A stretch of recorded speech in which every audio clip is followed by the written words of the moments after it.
जय श्री राम, जय शिव शंकर, जय भोलेनाथ। मैं पंडित राकेश देवशाली, शिव मंदिर, गुरुदीप कॉलोनी, अबलोवाल, पटियाला। आज हम एक ऐसे विषय पे चर्चा करते हैं कि जो आम लोगों के लिए क्या है, बड़ी भ्रांति का विषय है। लोग बड़ी असमंजस में रहते हैं कि जब किसी का भी शादी विवाह का समय होता है तो उस समय लोग क्या देखते हैं, मांगलिक विचार करते हैं। कई बार ब्राह्मण या ज्योतिषी कह देते हैं कि भाई आपका लड़का मांगलिक है, या जब भी उसकी कुंडली दिखा देते हैं तो सीधे कह दिया जाता है मांगलिक है।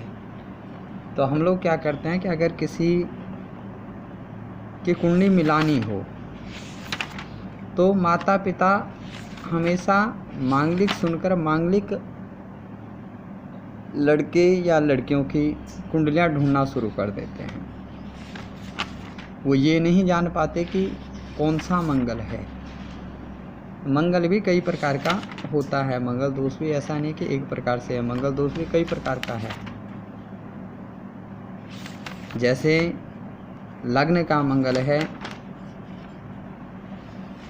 व्यय स्थान का मंगल है, या चौथे भाव का मंगल है, 7वां है, 8वां है, 12वां है। क्योंकि जन्म कुंडली के लग्न से चौथे लग्न में, चौथे स्थान में, 7वें स्थान में, 8वें स्थान में या 12वें स्थान में मंगल हो तो जातक क्या होता है, मांगलिक होता है।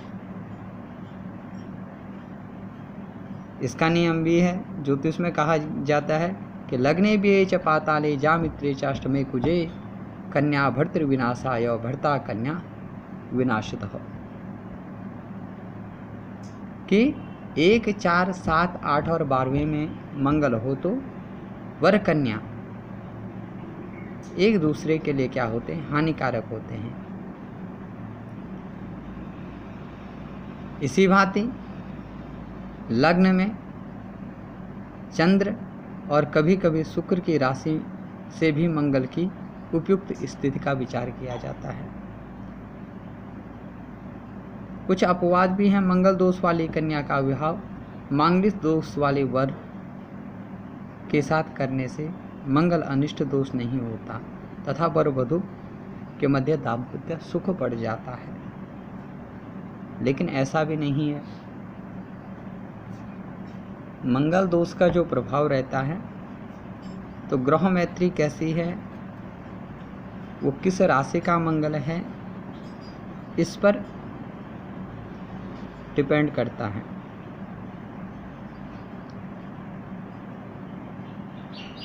यदि लड़की कुंडली में कि जिस स्थान पर मंगल हो उसी स्थान पर यदि मंगल है तो ही वो मंगल दोष क्या होता है, कटता है।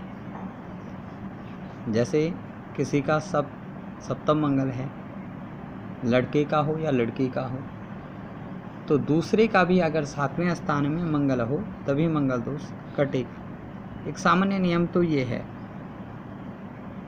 लेकिन एक नियम ये भी कहता है, शनि भौमो अथवा कश्चित पापो वा तादृशे भूय। शनि हो, मंगल हो, राहु हो, केतु हो, ये जो पाप ग्रह हैं अगर उस स्थान पर हैं तो मंगल ग्रह क्या हो जाता है, कट जाता है। अब किसी के 7वें में अगर मंगल है और दूसरे का भी उसी स्थान पर राहु हो, केतु हो, शनि हो, या कोई पाप ग्रह अगर वहाँ पर हो तो वो मंगल दोष क्या हो जाता है, खत्म हो जाता है। कुछ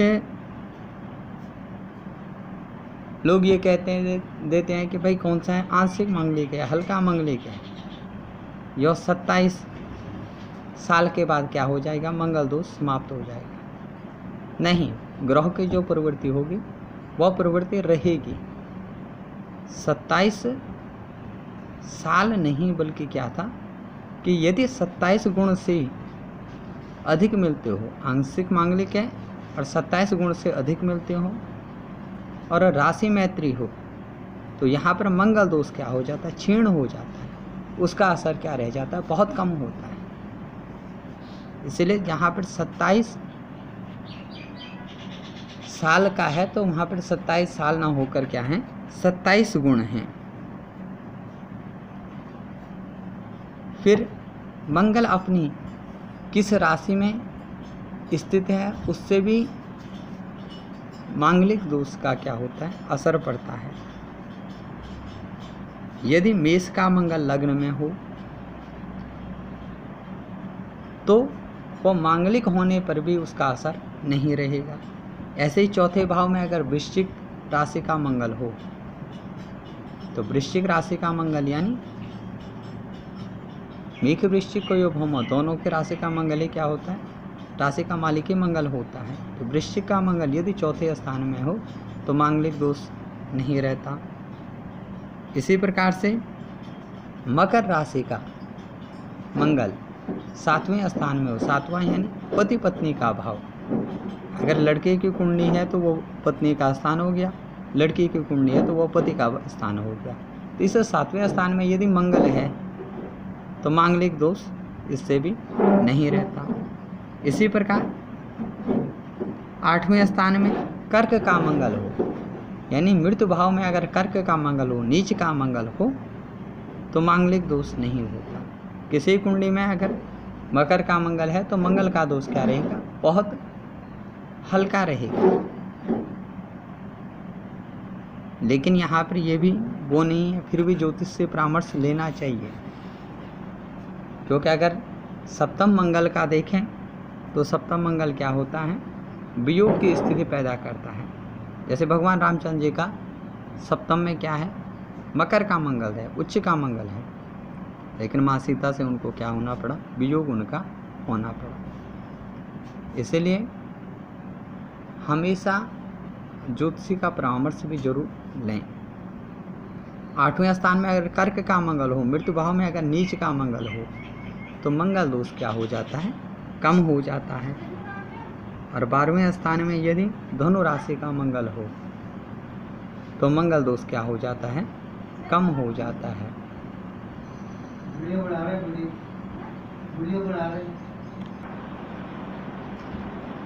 एक ये प्रसंग भी आता है कि यदि अगर कह के मीन राशि का मंगल 7वें स्थान में हो और कुंभ राशि का मंगल 8वें में हो तो भी मंगल दोष नहीं हो। तो ये अलग अलग शास्त्रों के द्वारा दिए गए निर्णय हैं। इसी प्रकार से दूसरे स्थान में यदि चंद्र शुक्र का योग हो, द्वितीय भाव यानी धन स्थान में चंद्र शुक्र अगर किसी का है, चाहे वो किसी भी राशि का हो, तो जातक अगर मांगलिक होने पर भी उसका मंगल दोष का प्रभाव नहीं रहता। मंगल बृहस्पति द्वारा दृष्ट हो, बृहस्पति की 9 पंचम दृष्टि होती है। मंगल बृहस्पति से 9वें या 5वें स्थान में हो तो तब भी मंगल दोष नहीं होता। इसी प्रकार केंद्र भाव में राहु हो, यानी केंद्र भाव में राहु केतु हो, तो लग्न में हो, चौथे में हो, 7वें में हो, 10वें में हो, तो मंगल दोष इस स्थिति में नहीं लगता, या मंगल दोष का क्या होता है, असर बहुत कम हो जाता है।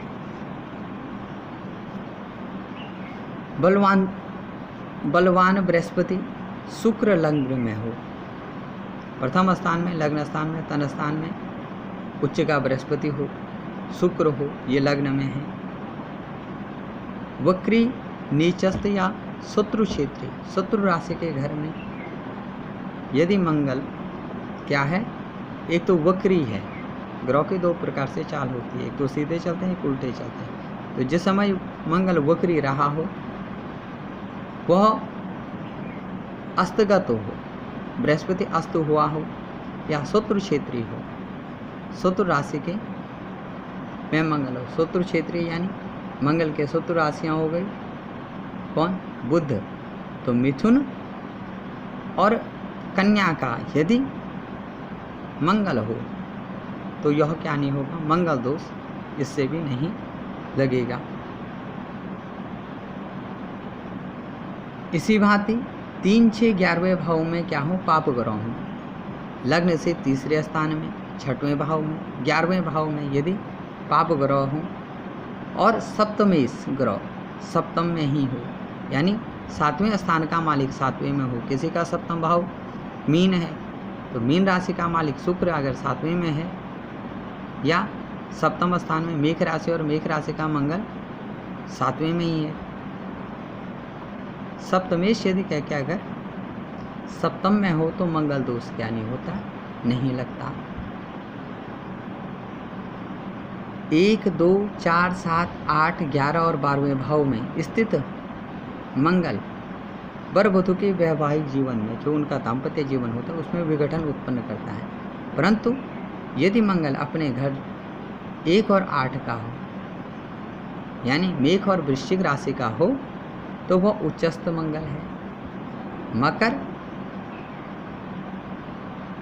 या मित्र क्षेत्रीय मंगल दोष भी दोष का कारक नहीं होता है। तो इसलिए मांगलिक दोष भी है, लेकिन उसके बहुत सारे परिहार भी हैं।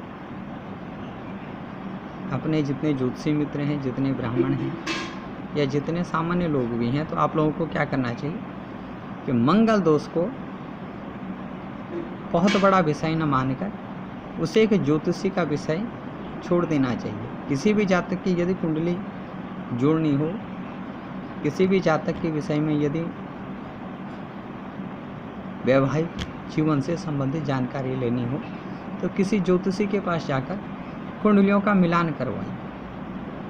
उसी के आधार पर वो बता देंगे कि भाई मांगलिक है, कितना मांगलिक है, ये विवाह हो सकता है या नहीं हो सकता है। केवल अपने से विचार नहीं करना चाहिए। मांगलिक है तो मांगलिक के क्या हैं? परिहार भी हैं, उपाय भी हैं। तो उन उपायों के द्वारा भी क्या किया जा सकता है? मंगल दोष दूर हो सकता है। बहुत से देखने को मिलते हैं कि भाई मांगलिक है, मांगलिक के चक्कर में जब तक शादी के लिए रिश्ते होते हैं तो मांगलिक के ढूंढते रहते हैं, या कोई मांगलिक रिश्ता मिला तो उसे छोड़ देते हैं, और जब अंत टाइम आता है तो फिर जिस किसी भी कुंडली को उठाकर उसके साथ शादी वगैरह कर लेते हैं। तो ऐसा नहीं करना। एक बार जो भी कुंडली हो उसका मिलान अवश्य करवाएं। मिलान करने से ही क्या होगा? मांगलिक दोष का परिहार आपको मालूम पड़ेगा। जय जय राम, जय शिव शंकर, जय भोलेनाथ।